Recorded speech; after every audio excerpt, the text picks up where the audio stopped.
आता जन्मल्याबरोबर दुधाचा थेंब त्याला लागतोय, तो दुधाचा थेंब तरी देव, आणि दुधाचा थेंब पाजवायला माईच्या पोटात माया लागते, ती माया तरी देवच. जन्मलय बाळ देव, जन्म दिलाय देवानं त्याला, दुधाचा थेंब देवाचं अंग आहे, पण माईच्या पोटात माया पाहिजे ना, नाहीतर ती माया जर सर्पिणी सारखी वाघिणी सारखी जर असली तर ते कसं जगल. सर्पिणी वाघिणी पिल्ल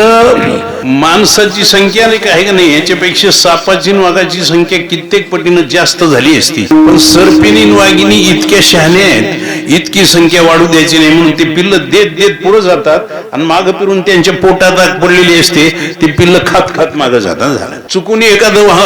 एखादं वाचते म्हणून वाघ थोडे नाग थोडे, नाही